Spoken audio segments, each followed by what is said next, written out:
Se você se vê com a ferida da rejeição, é muito importante aceitar que mesmo que seu pai ou sua mãe o rejeite efetivamente, você atrai para si esse tipo de genitor e situação porque sua ferida não está curada.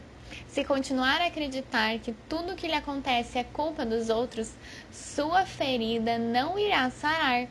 Em consequência de sua reação a seus pais, você se sente mais facilmente rejeitado pelas pessoas do mesmo sexo que você e tem medo de rejeitar as pessoas do sexo oposto. De tanto temer rejeitá-las, não fique surpreso se terminar fazendo exatamente isso. Chama sua atenção para o fato de que quanto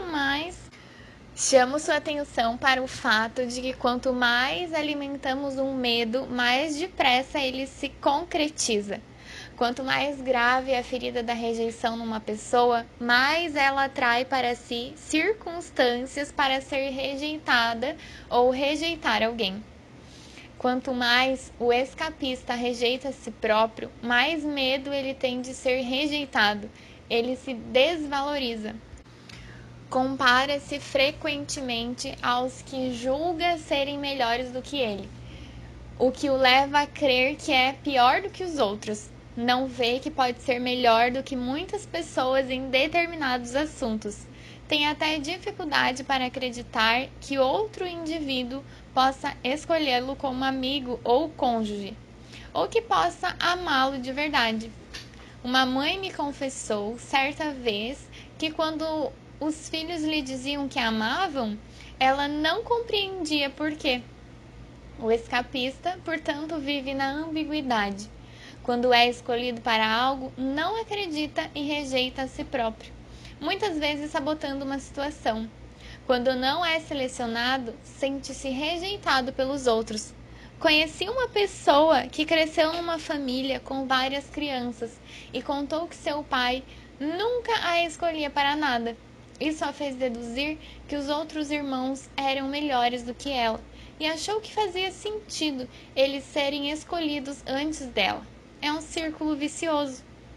Não é raro para um escapista dizer ou pensar que o que diz ou faz não tem valor. Quando recebe muita atenção, ele fica desconcertado, receando ocupar um espaço excessivo. Se ocupa muito espaço, julga incomodar. Ser importuno para ele significa que será rejeitado pelas pessoas a quem importuna ou julga importunar. Mesmo na barriga da mãe, o escapista não ocupa muito lugar. Ele continuará a ser uma pessoa apagada até curar sua ferida.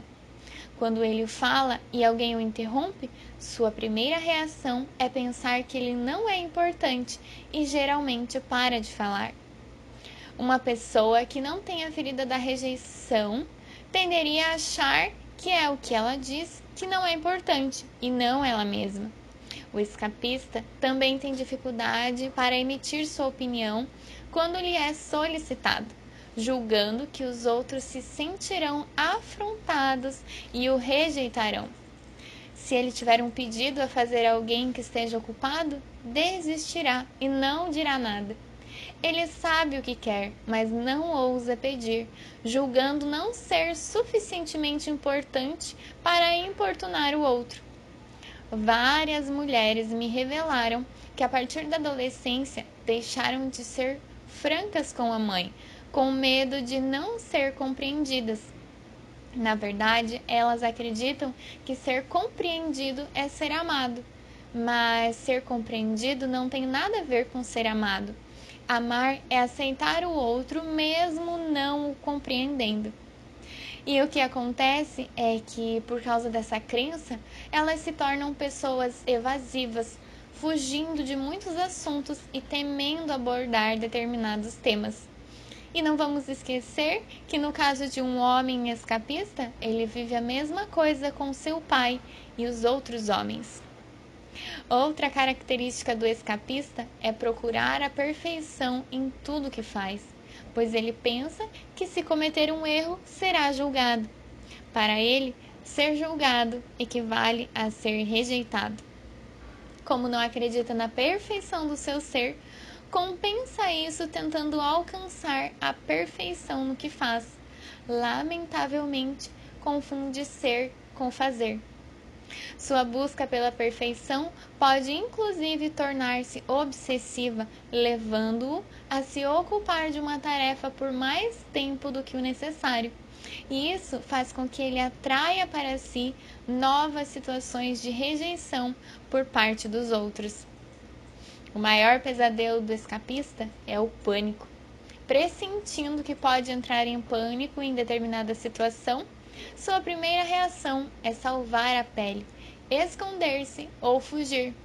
Ele acha que fugindo evitará uma desgraça.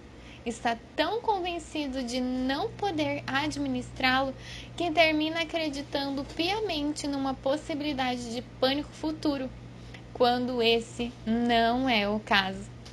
Querer desaparecer é tão inato no escapista que, por ocasião de regressões ao estado fetal, ouvi muitos dizerem que tentam inclusive se esconder no ventre de suas mães.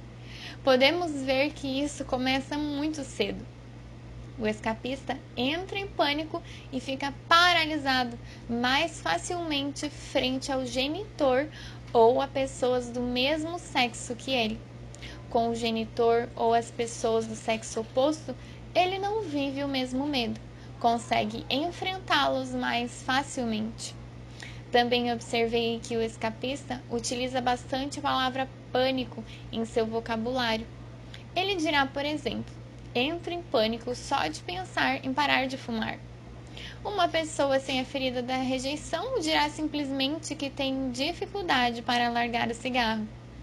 Nosso ego faz tudo o que pode para não enxergarmos nossas feridas. Por quê? Porque inconscientemente lhe permitimos fazê-lo.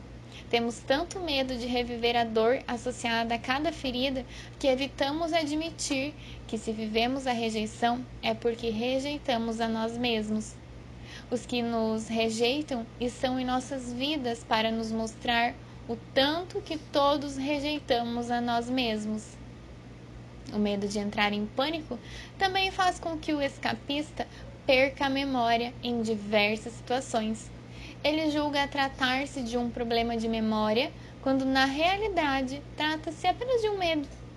Observo frequentemente durante workshops que, quando um participante de caráter escapista deve ir à frente do grupo para fazer uma exposição, mesmo estando bem preparado e inteirado do assunto, no último minuto, seu medo se torna tão intenso que lhe dá um branco. Às vezes, ele fica paralisado diante de todos. Felizmente, esse problema vai se corrigindo por si só, à medida que o escapista resolve sua ferida da rejeição. Levando em conta o que afirmamos até aqui, é evidente que a ferida da rejeição afeta nossa maneira de nos comunicar. Os temores do escapista que o impedem de se comunicar com clareza e realizar suas tarefas têm a ver com os medos de não ser interessante, de ser considerado sem valor, de ser incompreendido, de entrar em pânico, de que o outro o escute por obrigação ou polidez. Se você se vê com esses medos, eis um bom método para descobrir se você está sendo você mesmo e que a ferida da rejeição se abriu.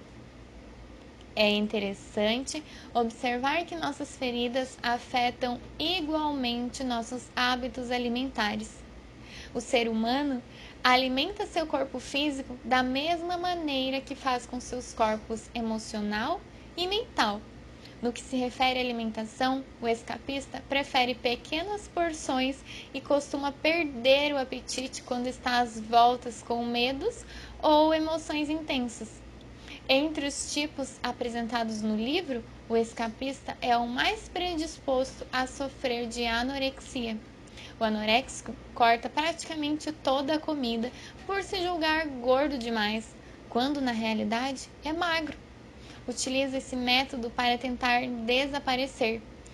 E se começa a comer vorazmente, é porque está tentando escapar de alguma coisa. Entretanto, essa é uma opção de fuga rara no escapista. Em geral, ele prefere a bebida ou as drogas. Mas ele pode se voltar para os doces quando sente medo. Como esse sentimento costuma sugar a energia, é comum achar que ingerindo açúcar se terá mais energia. Infelizmente, essa dose de açúcar fornece apenas uma energia temporária que deve ser reposta regularmente. Nossas feridas impedem que sejamos nós mesmos. Isso cria um bloqueio que acaba nos causando doenças.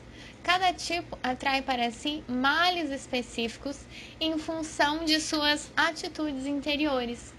Eis algumas enfermidades e doenças que podem se manifestar no escapista. Diarreia. Ele rejeita a comida antes que o corpo tenha tido tempo de assimilar corretamente os nutrientes, assim como rejeita a si próprio ou rejeita impensadamente uma situação que poderia trazer coisas boas para a sua vida. Arritmia. Uma irregularidade no ritmo cardíaco. Quando sente palpitações, ele tem a impressão de que o coração quer sair pelo peito, partir. É outra maneira de querer escapar de uma situação penosa. Câncer é uma doença que ele pode desenvolver. Mencionei acima que a ferida da rejeição causa tanto mal que é completamente normal para um escapista odiar seu genitor do mesmo sexo, aquele que ele acusou de tê-lo feito sofrer em sua infância. Por outro lado, ele sente muita dificuldade em perdoar-se por ter detestado seu pai ou sua mãe, preferindo não ver ou não saber que o detestou, ou ainda o detesta. Se o escapista não conquistar o direito de odiar seu genitor do mesmo sexo, pode desenvolver essa doença, que está associada ao rancor, ao ódio, em decorrência de uma dor vivida no isolamento. Uma pessoa que consegue admitir para si mesma que detesta um dos pais não desenvolve o câncer. Ela pode criar para si outra doença grave se cultivar ideias de violência com relação aos pais, mas não será câncer. Este se manifesta, sobretudo, na pessoa que sofreu muito e acusa a si mesma. Ela não quer enxergar que detestou o pai ou a mãe porque admitiu seu rancor. Será admitir que ela é alguém ruim e sem coração. Seria também aceitar que rejeita esse pai, embora o acuse de rejeitá-la.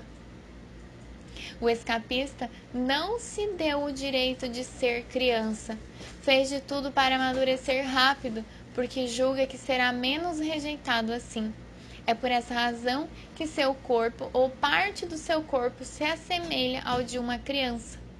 O câncer indica que ele não dá à criança dentro dele o direito de ter sofrido. Nada mais humano do que detestar o pai que julgamos responsável pelo nosso sofrimento, e isso o escapista não aceita. Problemas respiratórios podem afetar o escapista, principalmente quando ele entra em pânico. Alergias também podem afetá-lo, pois refletem a rejeição que sente. Vômito é algo que ele pode fazer para expulsar o alimento que acaba de ingerir, indicando sua rejeição a uma pessoa ou situação. Já ouvi alguns jovens dizerem: "Eu queria vomitar minha mãe ou meu pai." O escapista pode exprimir sua vontade de vomitar uma pessoa dizendo: "Você me dá nojo" ou "Isso me dá nojo." É a sua maneira de exprimir sua vontade de rejeitar alguém ou alguma coisa. Ausências. Sofrer ausências ou desmaiar são outros meios de escapar de uma situação ou pessoa. Coma. Em alguns casos mais sérios, o coma pode ser usado pelo escapista como fuga. Agorafobia. Ver a definição desse distúrbio comportamental comigo no capítulo 3. Hipoglicemia ou diabetes. Quando o escapista abusa do açúcar, pode cultivar essa doença do pâncreas. Depressão, quando desenvolve um ódio muito forte pelo pai ou pela mãe, em consequência da dor causada pela rejeição que ele viveu ou ainda vive e se julga em seu limite emocional e mental, ele pode se tornar deprimido ou maníaco depressivo. Se pensa em suicídio, não fala sobre isso e, se decidir concretizá-lo, fará de tudo para não falhar. Os que falam muito em suicídio e falham ao tentá-lo costumam trazer a ferida do abandono. É o tema do próximo capítulo. Psicose. O escapista, que ainda jovem tem dificuldade de reconhecer seu valor, é levado a tentar ser igual a outra pessoa. Ele se dilui na personalidade de alguém a quem admira. Por exemplo, uma adolescente que quer ser a Marilyn Monroe poderá passar a vida tentando ser igual a ela. O perigo desse comportamento exagerado é que mais tarde ele pode se transformar em psicose. As enfermidades ou doenças aqui mencionadas também podem se manifestar em pessoas às voltas com outros tipos de feridas, mas parecem mais frequentes naquelas que sofrem de rejeição. Se você reconheceu a ferida da rejeição em si próprio, é mais do que provável que seu genitor do mesmo sexo também tenha se sentido rejeitado pelo respectivo genitor do mesmo sexo. Além do mais, há grandes chances de ele sentir-se rejeitado por você. Ainda que tudo se dê de forma inconsciente de ambos os lados, isso se mostrou verdadeiro após estudos feitos com milhares de pessoas do tipo escapista. Lembre-se de que a razão principal da presença de qualquer ferida é a incapacidade que temos de nos perdoar pelo sofrimento que causamos a nós mesmos ou aos outros. É difícil nos perdoar porque, em geral, nem percebemos que nos machucamos tanto. Quanto mais intensa a ferida da rejeição, mais evidente fica sua tendência a rejeitar a si mesmo ou a outras pessoas, situações ou projetos. Criticamos nos outros tudo o que nós mesmos fazemos e não queremos enxergar. Essa é a razão pela qual atraímos para nós pessoas que refletem o que fazemos aos outros ou a nós mesmos. Outro meio de nos tornarmos conscientes de que nos rejeitamos ou rejeitamos outra pessoa é a vergonha que sentimos quando queremos nos esconder ou dissimular um comportamento. É normal achar constrangedor ter as mesmas atitudes que criticamos nos outros. Não queremos principalmente que eles descubram que agimos como eles. Não se esqueça de que tudo o que mencionei só é vivenciado quando aquele que sofre da rejeição decide vestir sua máscara de escapista, julgando assim evitar sofrer segundo a gravidade da ferida. Os comportamentos característicos do escapista são ditados pelo medo de reviver a ferida da rejeição. No entanto, é provável que você se identifique apenas em certos comportamentos e não em tudo que escrevi. É quase impossível uma pessoa se reconhecer em todos os comportamentos mencionados. Cada ferida tem suas próprias características. Essas maneiras de pensar, sentir, falar e agir ligadas a cada ferida indicam, portanto, uma reação ao que se passa na vida. Uma pessoa que está agindo com base nessa reação não vive com o coração em paz e não pode se sentir bem ou feliz. Por isso, é tão útil identificar os momentos em que você está sendo você mesmo ou está reagindo às suas feridas. Assim, conseguirá se tornar dono de sua vida em vez de se deixar guiar pelos seus medos. Este capítulo tem por objetivo ajudá-lo a tomar consciência da ferida da rejeição. Se você se reconhece na descrição da máscara do escapista, O último capítulo contém todas as informações de que irá precisar para curar essa ferida e voltar a ser você mesmo, deixando de acreditar que a vida se resume à rejeição. Se não se reconhece nessa ferida, sugiro que pergunte àqueles que o conhecem bem se eles concordam com você. Já mencionei que é possível ter somente feridas leves. Nesse caso, você só possuiria determinadas características. Ressalto a importância de confiar na descrição física, pois o corpo nunca mente. Se você reconhece essa ferida em algumas pessoas do seu convívio, não tente mudá-las. Em vez disso, use o que está aprendendo aqui para desenvolver mais compaixão por elas, para compreender melhor seus comportamentos reativos. Se elas demonstrarem algum interesse nesse assunto, talvez seja bom que elas partilhem desse conhecimento.